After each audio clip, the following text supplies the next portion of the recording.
Houston, 37, UTSA 35 in 4 overtimes. 4 overtimes. You want to talk about a fun game. Like this game needs to be a rivalry.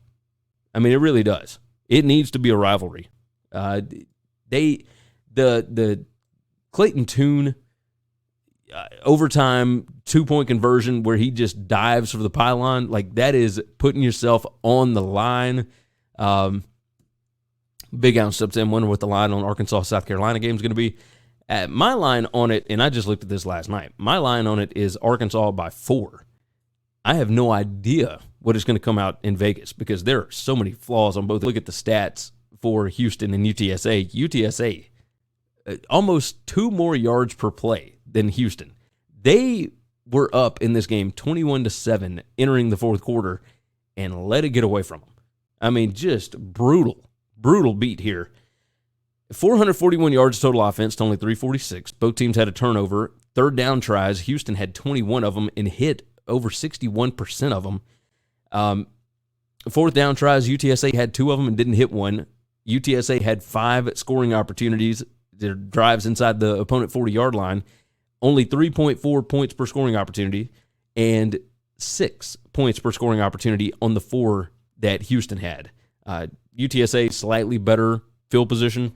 This was a fun game. I mean, you see the back and forth in this win probability.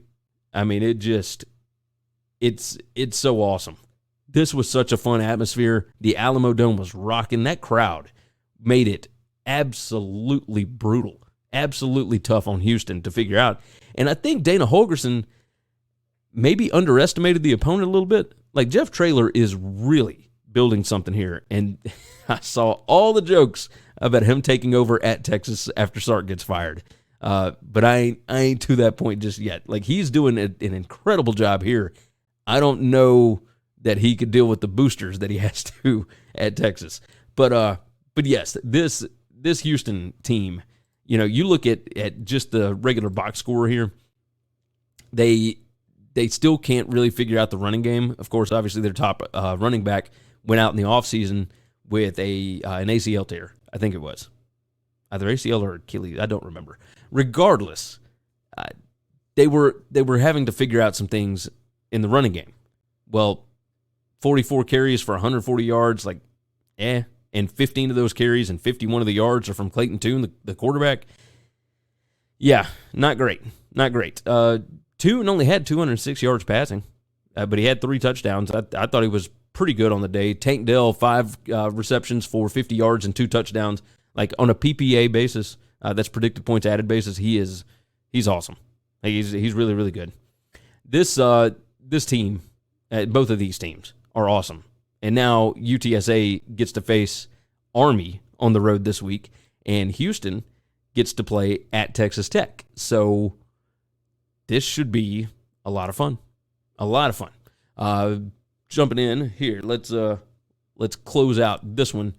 Mr. Side jumps in. I know I'm late to comment on the Ohio State game, but I'm just happy they got that win. Notre Dame's defense was pretty good. Ohio State is getting better Ohio State gets better as the season goes on, and the offense will click. Also, this live stream is awesome. Thank you very much. If you haven't already, subscribe to the channel. There you go.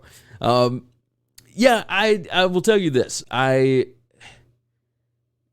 wonder with Houston and UTSA if they will make this a rivalry, because they should. Like, they're not going to be in the same conference because UTSA is joining the AAC just as Houston is leaving to join the Big 12.